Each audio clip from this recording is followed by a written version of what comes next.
My girlfriend is going to abort our baby in 2 weeks. How do I convince her to keep our baby? For background, my girlfriend and I are your typical high school sweethearts. She was the most beautiful girl in the school, and me the luckiest man. My parents got divorced when I was in middle school. My mom didn't want me, and I was stuck with an alcoholic, abusive dad. She was my only salvation. She stayed by my side and helped me cut off from him and stand on my own feet. Now, 26M at work, and I got a new intern under me, a 20-year-old university student. She was really shy, sweet, and nervous. As the person in charge, I wanted to make her comfortable. I soon learned she comes from a similar background of abusive parents, hence thought of helping her out, and I tried to set her up with my therapist, and so on. My girlfriend didn't mind initially, and even sympathized with her, saying I should be nice to her. But as days went by, she started growing close to me. She would call me a lot, even at night for some work-related stuff, and my girlfriend started to dislike it. I assured her it's work only, and I just see her as a sweet, innocent child. She increasingly became wary for her, telling me that the intern likes me and I should maintain boundaries. Then, on a work dinner once, my girlfriend called me on my cell phone while I was out and the intern just picked it up. My girlfriend got mad at me, saying, when the intern picked up my call, she tried to act all ambiguous, trying to make me misunderstand on purpose. I didn't believe a 20-year-old would do that, and brushed her off, saying she is probably overreacting. I guess the final straw was when the two of them met. I thought it would be a good idea if my girlfriend saw the sweet and innocent kid that I saw, as I perceived and believed at the time, and hopefully my girlfriend would be less wary. The dinner was going well. I then went out to attend for a phone call, and when I came back, I saw the intern soaked in water while she was crying. She hugged me and said, "Is it so wrong of me to rely on you? Why did your girlfriend pour water on me? Do I really deserve to be abused?" Something out of a freaking drama, I can't believe it. The last line was the trigger. I raised my voice at my girlfriend and asked her why she would do that, and she smiled and just asked, "So, even now you choose to trust her and blindly stay by her side?" And then she left. She had been weird quiet ever since. She wouldn't initiate anything, and even when I would touch her and kiss her, she would just stay there, lifelessly. I just felt like she would disappear if I let go. Last week, she missed her period. I bought her a pregnancy test and was with her when we found out she is pregnant. I was over the moon while she just started crying. I believed it was because she might be scared. I made dinner for her that night and proposed to her. I already had a prepared ring 4 months ago. We have booked tickets for Japan in April, where I was originally planning on asking her to marry me. Well, she said no and told me she doesn't want to keep the child either. I know everything is my freaking fault, but how the hell am I supposed to make this right? I have done everything I could to make her believe me and trust me. I'm not sure what I'm supposed to do now. Should I really just give up at this point and respect her choice, or try to convince her? And if I am to convince her, how? Ooh, this is a messy one. I will say for OP, I sympathize with him, but the one thing I was like, that's probably gonna bite him in the ass was when the girlfriend or the intern picked up the phone, and then the girlfriend was like, I didn't like that, and then OP said, oh, it's nothing, you're probably overreacting. That was probably the one thing that I was like, you probably shouldn't have done that. But I feel like they need to sit down and talk, and he needs to assure her, like, hey, nothing's going on with the intern and I. But also, she poured water on the woman. For what reason? That's not a healthy thing. So I feel like we need a little bit more info here. But maybe you guys have something or see something that I don't. But I don't know. I need a bit more to make a conclusion here, but something don't feel right. Next story. Story number 2. Bridezilla ruins her own wedding. Demands bridal party pay her canceled wedding. Starting the year strong, I swear. So my friend Dana, F29, was supposed to be getting married this past Sunday on January 14th. The wedding got canceled and things had gotten very crazy. Dana was getting married to Josh, M32. She's still in college with me and asked a few friends from college, myself included, to be her bridal party. Now, from the start, this wedding has been a disaster. I'm just going to point out a few of the crazy things we had to deal with. 1, she refused to invite my best friend, who she's supposedly good friends with, because she thinks we are lesbian lovers. We're not. 2, she had us go to the dress fitting and then demanded each of us pay $2,000 each for for our dresses. Apparently, she had a specific style she wanted. I can afford it, but I won't buy a 2K dress for one event. Some of the girls in that bridal party don't have that flexibility with money. Apparently, Josh couldn't invite any single females that were not blood relatives of him. So, if he had any female friends, they were axed. 4. One of the girls in the bridal party doesn't drink because of her religion. Dana accused her of being pregnant in front of her parents and almost got her kicked out of her house. She was not pregnant, and she was dropped from the bridal party. She was a class act, though, and never bad-talked Dana. Just said she couldn't make it. We found out about it pretty much on the day of the wedding. And 5, she tried to make us cancel our holidays with our families to instead go with her to a destination bachelorette party. I work full-time, even during holidays, so I told her that was not happening. More of the bridesmaids said similar things, and she dropped it. That is just 5 things of countless drama this wedding was having before the day. Now, the meat of the story comes on the wedding day. The day started horrible. Dana was having a meltdown because apparently the flower girl had to cancel because she has chickenpox. She was threatening to sue the mother unless she brought this sick 3-year-old to the wedding. Josh apparently was able to calm her down from this starter outburst, and we began preparations. The whole day, she had constant outbursts. She made people cry, like wedding staff and bridesmaids. The maid of honor deserves a medal for the amount of diplomacy and BS control she had to do.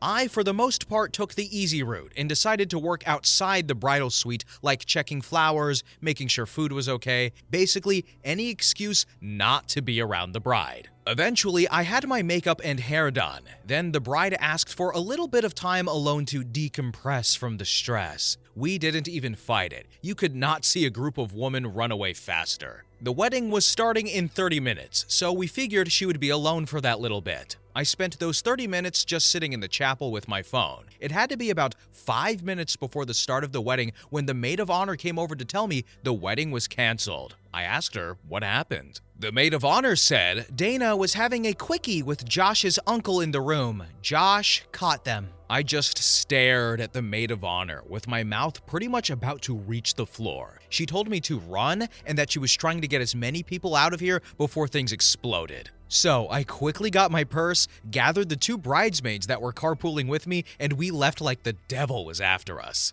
I checked with the other bridesmaids and all had escaped. That night, I called the maid of honor to check what happened, and the tea was bad. Apparently, and rightfully, Josh called off the wedding, called her a few names, told off his uncle, and has since left with his mates to, I hope, have the biggest single man party ever. I feel so bad for him. He is an absolute gem of a man. He apparently also told Dana and her parents that she will be paying the cancellation fees. And then, according to the maid of honor, Dana's father told her in front of everyone that she was paying for it on her own for being a S-word. And then I thought that was the end of it. I made the choice to separate myself from this mess. Until I got a call from Dana not even an hour ago, demanding $5,000 to help pay her cancellation fees. According to Dana, it was our duty as the bridal party to pay her cancellation fees. I obviously told her no, and that she might as well lose my number. I am never speaking to this woman again. This has been pretty much the reaction of all bridesmaids and the maid of honor. By the way, the maid of honor was Josh's older sister. Here are some relevant comments and questions. One user asked for some more tea, and OP said, I mean the sad part? She had her makeup and hair done, and we left dressed and ready. So yeah, she was wearing her wedding dress for this. You should have stayed to get more info. As much as I like tea, I know when it's best to retreat and get it from a witness. Pretty sure if I stayed, Dana would have dragged us into something. Was Dana always like this? Oh, we're sure there's no moral compass in there. She used to be incredibly nice way back before her engagement. And since becoming the first bride of the group, she became insufferable. We were all on our last thread. How long was she having a thing with the uncle? How long with the uncle? No idea. I found out during the wedding and don't have any info on it since. Poor Josh, I hope he finds someone. Not gonna lie, pretty sure half the bridal party would have offered themselves as tribute. He's a good-looking guy. I don't know him that well, but we've had drinks a few times. He'll find a girl when he's ready in a snap. What happened to the $2,000 dresses, and what were they? Nobody bought the dresses. Some of the girls can't afford it. She had a full meltdown in the chat until the maid of honor got involved and offered to buy cheaper dresses for the bridesmaids. It was Eli Sab. The dress was beautiful, don't get me wrong, but I wouldn't buy it for a wedding. How did that one bridesmaid's parents think she was pregnant when she doesn't drink for her culture? Well, my understanding, bear in mind I'm sharing what I was told, is that Dana and this bridesmaid are really old friends. So the bridesmaid's parents have a level of trust with Dana. Apparently, the bridesmaid had been feeling sick for a few days prior, and I remember that she had to cancel something. Then we went to prepare for the bachelorette party, and there was going to be an extra charge for mocktails, which she offered to pay. Dana found out somehow and spoke first to her parents, telling them that the bridesmaid was acting like she was pregnant, not mentioning that the whole issue was because the bridesmaid refused to make an exception for the bachelorette party about drinking. Obviously, still kinda bad on the parents, but I can see where they are coming from. Bridesmaid is not pregnant for the record. She was actually just sick. Also, in case someone asks, the bridesmaid no longer lives with her parents and hasn't for a few years. The bridesmaid was then contacted by her parents and told to never come back to their home for being a WH word that got pregnant outside of marriage. I know she lives in dorms, so I imagine she goes back during vacations. It's still the family home and she keeps a room there. OP, this story is fake because there are no cancellation fees the day of the wedding. Oh, pardon me for not knowing how wedding planning works when I've never worked or cared for planning a wedding. 'Cause must be common knowledge for everyone everywhere. I translated what I was told. What I was told by the bride is, Necesito el dinero para pagar la boda. El hijo de puta cancelo y me están cobrando. Feel free to figure out the English translation. Update. Hey guys, I know a lot of you want to know what happened. After talking to Josh yesterday, he asked me only to say that he's okay, figuring things out and moving on. We're going to stay friends with him and his sister. Dana was told that no one in the group wants to interact with her, and since then, it's been mostly radio silence. I can't share more about Josh's future plans as he asked me not to. He did have a good laugh at some of the comments I showed him, and he appreciates the support. The one detail I did get corrected on, for those curious, was about his uncle. He's the younger brother of Josh's mother, and he's 55 years old. I thought he was married into the family, but I got that detail wrong. I also found out the most disgusting detail is that the uncle knew Dana since she was a teenager. Dana and Josh were high school sweethearts, so yeah, I kind of feel gross knowing that. Other than that, I got a major haul of cake, so at least I got something good out of this mess. Here are some more relevant comments and questions, as well as some more information from OP that says, a few things I've been asked not to share, but I can share Josh is okay and working to get things in order. He came over too and seemed down, but we got him to laugh a bit, so there's some good news. No news on Dana. I actually requested to change some of my classes with her or drop if I couldn't find an alternative schedule. Not in a hurry since I'm only a student part-time. So, Dana is 29 and still in college? First time for Dana, second time for me. A few of the other girls in my friend group are also returning or starting later in life due to college costs. What happened to the uncle and his family? From what I can share, I was asked to keep a lot of the details private by Josh himself. His wife, uncle's wife, is planning a divorce. That's really all he wants me to say. Ooh, this story got some drama and some tea. I got my acrylic nails on. Oh my goodness, but oh, Bridezilla. Oh my goodness, ugh. This was a fun little one, except for the fact that Josh kind of came out the worst end of it. But as OP says, he seems to be a good, attractive guy, so he'll rebound. As a matter of fact, I'm going to put on a wig and approach Josh myself.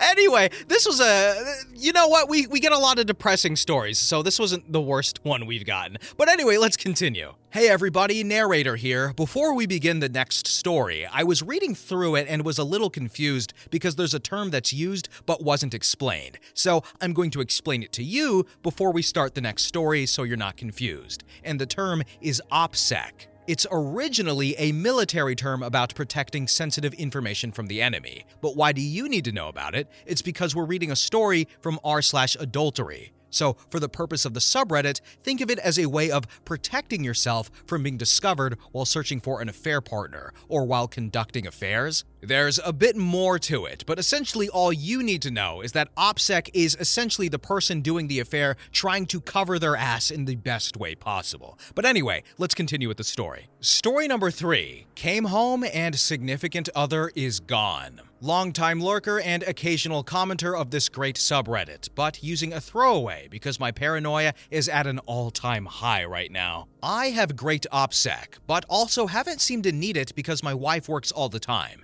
and we do have a great life in the bedroom, so I would be shocked if she even suspected I was doing what I was doing. That's why I'm losing my mind right now. I came home from work yesterday, and usually my wife gets home about 30 minutes after I do. When I realized it's getting late, I called and got no answer. I check our room and her things are gone. She left the house completely untouched, just took all her clothes but left no note. I can't get in touch with her through phone, email, her friends won't answer. She must know, right? Which, why wouldn't she ask me? Who finds out and just leaves? Is it possible she doesn't know and left for someone else? One user commented, "Let her go. You are screwed. She will contact you with your next instructions. Likely will be served soon." OP replied with, "Didn't she technically abandon the home? How can she serve me?" Then at 10:56 p.m., around 9 hours later, OP came back and made a post that was removed by the moderator. She's a freaking sociopath.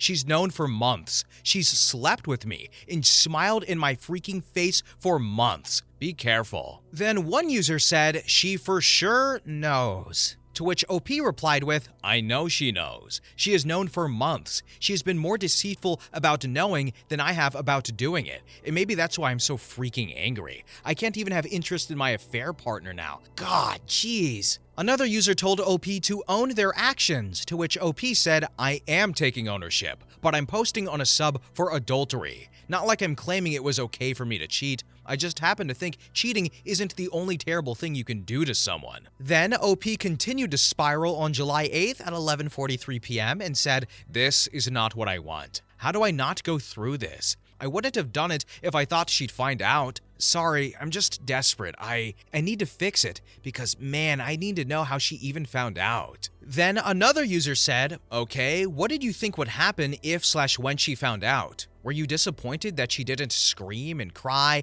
and play the pick me game? She found out and decided it was a deal breaker on her end. You got off easy. No arguing, screaming and crying, no therapy or MC to sit through and pay for. Probably took those months to stash some cash, find a place or another guy. Don't think there is any fixing this." Then OP replied with, "Maybe a little. Don't know why I felt that way. But yeah, I guess I wanted to see some kind of reaction. I know it doesn't make sense, but it's just how I feel." She makes most of the money, by the way, so that's another kick in the nuts. I'll basically have to ask her for some kind of support to keep living the kind of lifestyle we've been living. I wish she would fight me. Seems like she's willing to let everything go, including her own money, just to avoid me, and it's making me feel like I don't know her. July 9th, the next day, OP provided more details. "I did have great OPSEC. I found out what happened now from her mom. One of my wife's interns works a second job at the hotel where a affair partner and I met, 3 towns away. But my wife had a picture of us on her phone screen, so she recognized me. After that, I guess she eventually called my wife, and my wife stopped in to confirm and then left. What's getting to me is that this was in March. I never saw any changes in her. Edit. I guess after writing this, my OPSEC wasn't great. Shouldn't have stayed at the same place more than once. Update. I had no idea this would get so much input, but it has helped and I appreciate it. I've been here a while, but this was my first time posting and it has helped me vent and process, so thank you. Also, if I'm being honest, I'm sure that the attachment or engagement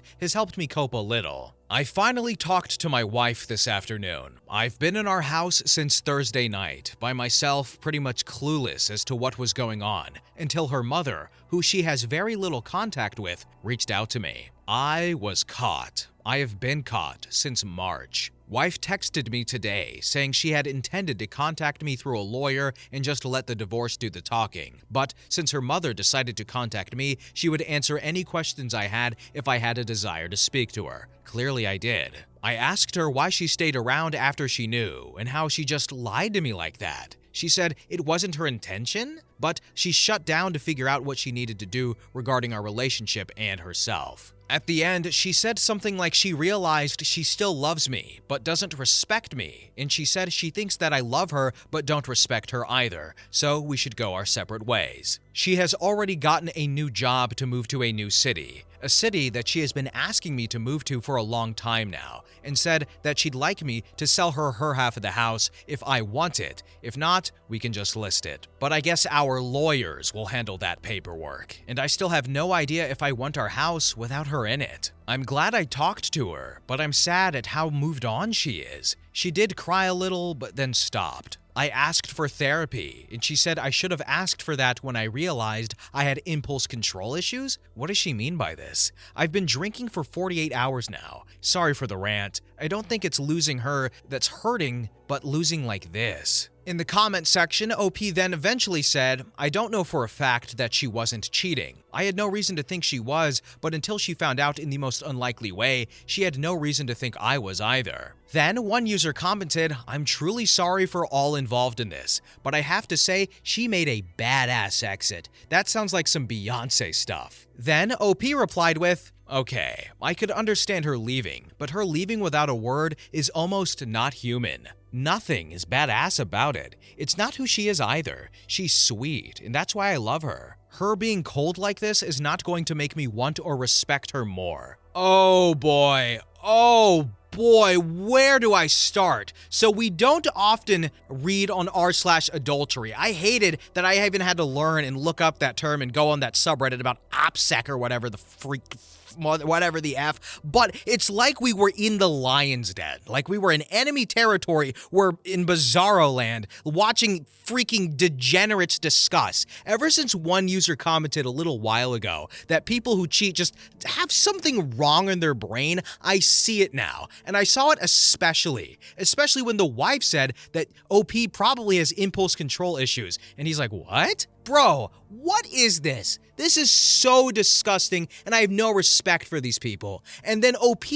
seemingly is mad about the fact that he didn't get a reaction, like a child. He wanted, right? He's like, oh, she cried a little, but then she stopped. He wanted confrontation or some kind of reaction or something emotional from her to happen to him. But no, she just left, and he's like, oh my God, how could she do that? How could you do that? You POS! I hate this subreddit. Oh my God, I'm actually still in a good mood, believe it or not. But what is this? Just seeing the gymnastics these disgusting people do. If you're not happy with your partner, then leave. If you're not satisfied with your partner, talk to them. If you want to resolve something, go to therapy, individual or together. The wife left without saying a word, and he thinks she's bad for doing that and can't even realize what he's doing. Oh my goodness. You know what? We're gonna end on a positive note. This one went a little long, but your shirt, fellow viewer, looks nice, even if it has holes in it. Your pants look good, but they're a little snug. Your socks, I don't know what's up with the sock situation. And if you wore shoes today, well, dang, they look good on you. Well, thanks for watching, everybody. And remember, don't cheat, pet a turtle. Bunnies are freaking adorable, but I haven't seen one in a while. But bye-bye.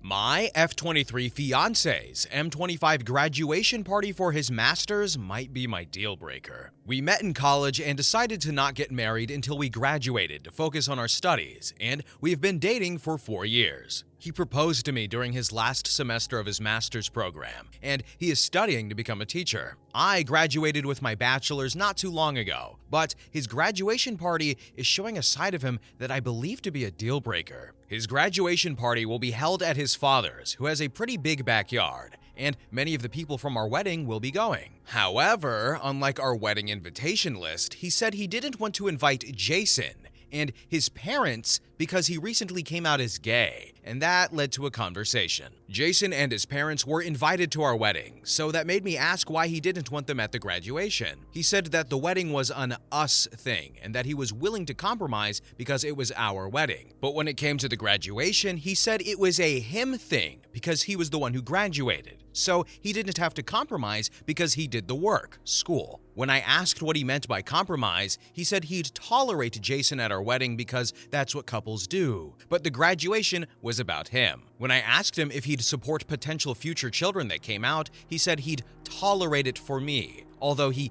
disagreed with it. It is my fault for not asking that question earlier before we became engaged, but he made his stance clear. He said he'd be more distant to a child that turned out to be gay, and would probably let me do more of the parenting if so. He's always been a gentleman and amazing to me, but he grew up religious. His parents were Christians, although he said he's not anymore. I don't think we have a future after what he said about wanting to distance himself from a child who came out and then leave it to me, and I just want to ask how to tell him so. I'm thinking another conversation like we had, but I want to ask for the best way to go about it. What would be the best way to tell him that I don't think we have a future together given his stance? First update. A lot of people suggested talking to my fiance in an open space or my parents' home about my deal breaker, but I wasn't able to do my parents' home, although I got to talk to them and they agreed with my reasonings. They said they were disturbed by how easily he admitted he would distance himself from a potentially gay child, and that it was a good thing it came out before the wedding. I also got a lot of people calling me out for not broaching the topic of gay children or how he felt about LGBTQ in the years we dated, and that's on me for never thinking to bring it up. Going forward, it will be something I ask early on before getting emotionally invested in a relationship. Because I couldn't speak to him at my parents' place, we ended up talking at a place we went for lunch and told him that I couldn't go forward in the relationship because he repeatedly said he wouldn't accept any children who came out. But when I said that, he didn't try and take it back, but he said that he was willing to compromise for me. He said it was better than pretending to agree with coming out and that he was being honest, but I told him I was done because of his beliefs, and he didn't take it well. He took it fine at the restaurant and finished lunch without saying much else, and he kept saying I was overreacting and that he couldn't believe I wanted to end the relationship over him wanting to compromise. My parents have been helping me with canceling the wedding, but he took his spite online.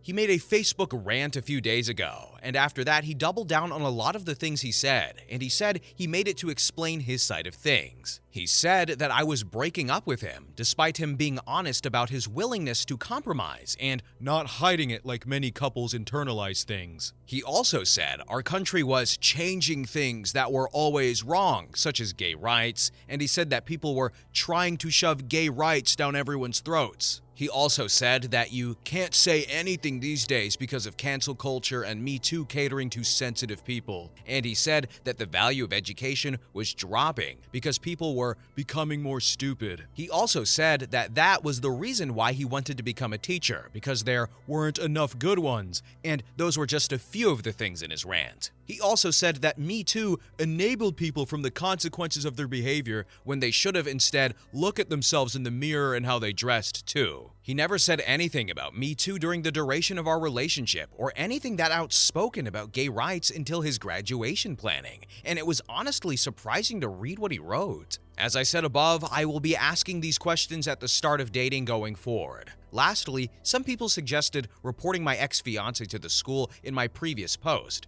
because they said he could be harmful to gay students, and I especially agree after the post he made. I did receive a lot of hateful DMs from people who agreed with my ex and said that I'd be wrong to contact the school. Some even accused me of considering canceling him in DMs and a few comments on my last post, but I don't see it as that. I see calling the school as something that's important because this mindset is harmful to so many. And he is already a substitute teacher at an elementary school. He began subbing before he graduated. I want to ask what would be the best way to go about it, whether that would be an email, phone call, or potential visit to do it in person. I have already screenshotted the post he made, and I've only answered questions about the breakup from people who have called so far. My parents are helping me with some people who have called them too, but this is my last. Second update. I didn't really plan to make another post, but I received a lot more DMs after my update was shared, and that made me want to come back. And I read through many of the comments there too, which made me want to address something. To those who called me out for not seeing any signs of this homophobia earlier, you're absolutely right.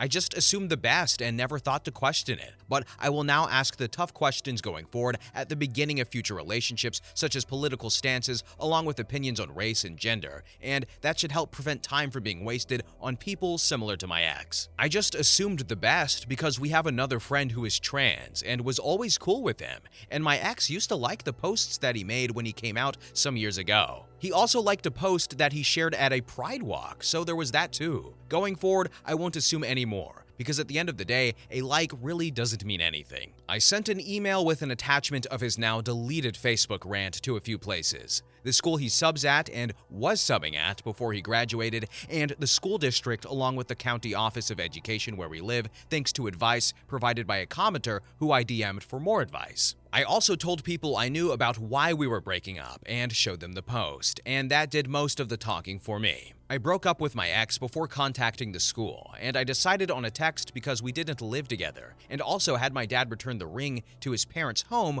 where he gave it to his mom and had minimum interaction. I was too scared and cowardly to do it myself, so I took them on their offer to drop it off for me. In the text, I told him that I couldn't marry him due to his homophobia comments and opinion, along with telling him that my parents would drop off the ring, so that it was in writing, and I blocked him after sending. He didn't have any belongings at my place, but he's been livid about the way I handled it, and I'll admit that I was afraid to do it face to face because I was a coward. But he took to Facebook again. He made another post talking about how dad returned the ring instead of me, and that I didn't give him credit for being honest about his willingness to compromise, and proceeded to ghost him, pretty much erasing the purpose of his deleted post by referring to the same points. I'll admit that I was cowardly about how I handled it, but what really surprised me was when his dad took to Facebook about it too, and he accused me of canceling him for an opinion he shared, along with saying that communication in marriage is dead. He called me the R word in his post, and that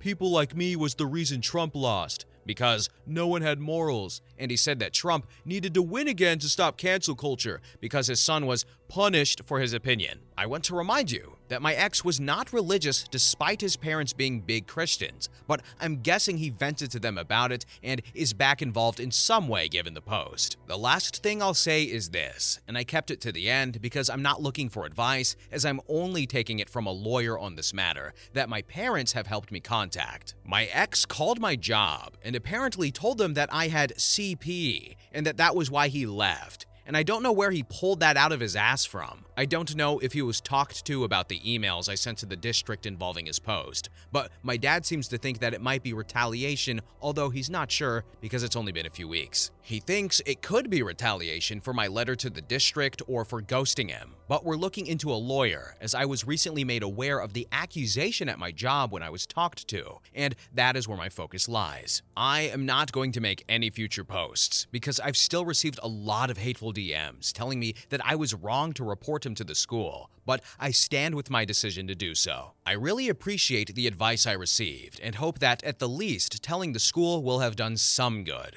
Someone also suggested looking into LGBTQ things to support and give energy to, and I'll look into that once I'm past this job situation. So, the ex-fiance made a public social media post and then got mad when someone saw it. What? Yes, OP shared the post. Yes, maybe his account was private or something, but when you make a social media post on the web, it's for the world to see. World Wide Web. He made a billboard for his homophobia and got mad that someone saw it, i.e. his employers. But anyway, we already know the ex-fiance's in the wrong, okay? Especially for falsely accusing OP of having CP on her computer.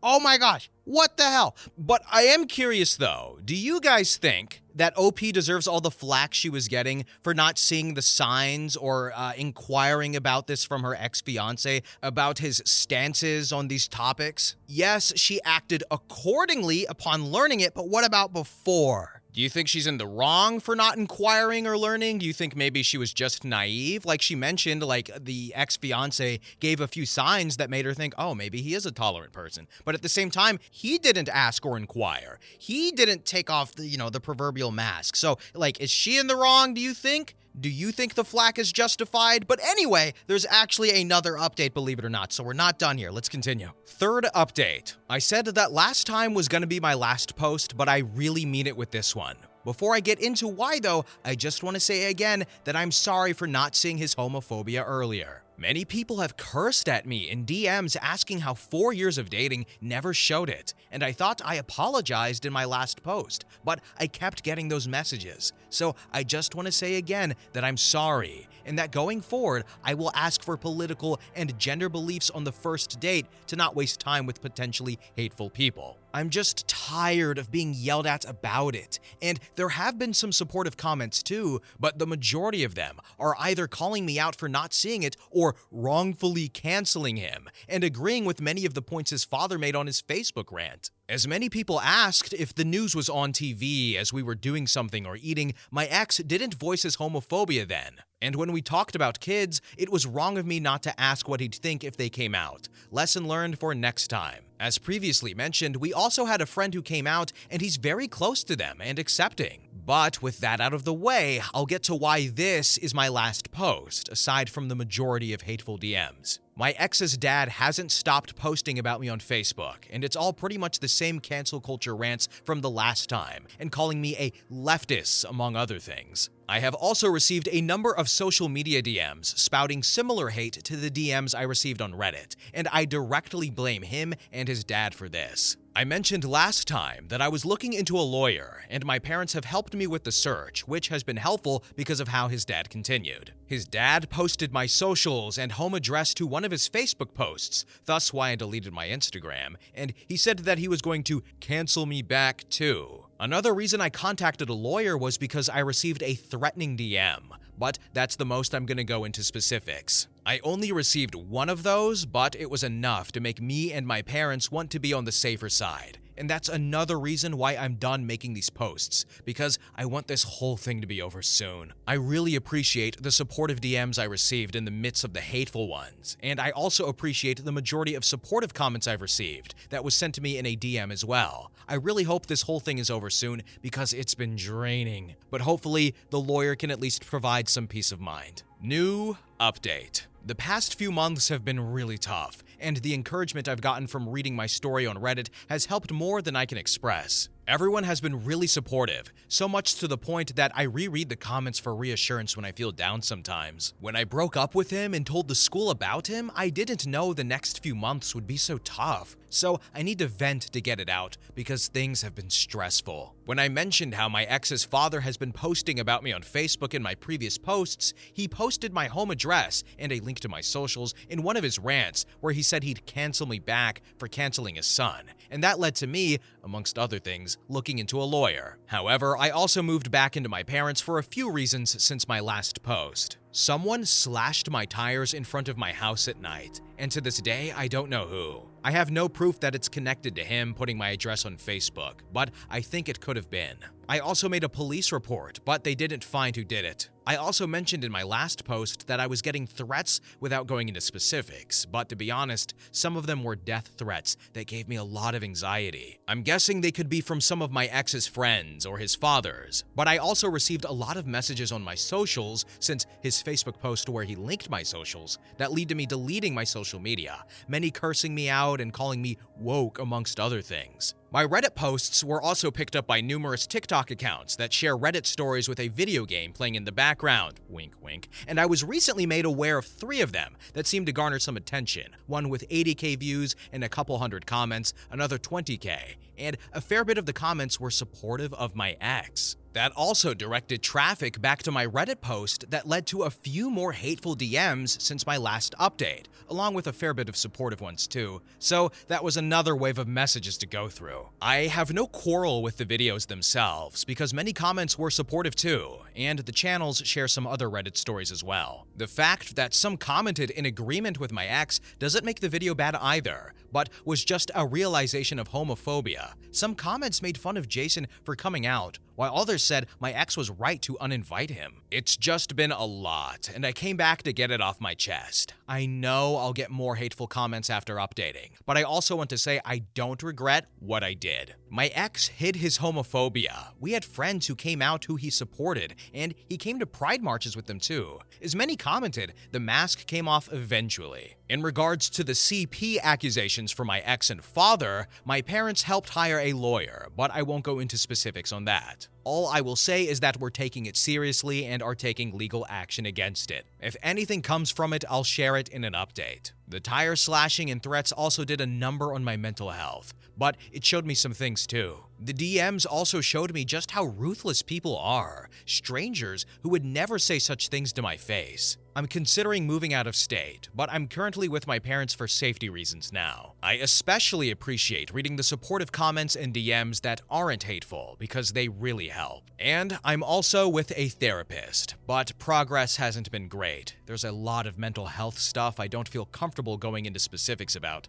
It's been a lot of craziness, but I hope it calms down with time. This story is insane and crazy. This woman told the truth and then has just been barraged from all angles. I can't even begin to imagine what she feels like right now. To say, yes, I probably should have noticed, I apologize for not noticing, and then people continuously hating on her despite apologizing and recognizing her mistake. To come out with the truth and then people slash her tires and threaten her. To come out with the truth and a whole bunch of people say, yeah, homophobia is cool as they bedazzle it on their jeans and t-shirts that are way too tight. No! But to try and end things on a positive note, as I so frequently try to do, OP is standing her ground. She still believes she did the right thing, and I believe she did the right thing. This wasn't an instance of some misinterpretation with the ex-fiancé. This was the ex-fiancé being homophobic. What? And the US education system did something about it. So maybe they're not all bad after all. But thank you guys so much for watching. It means a lot.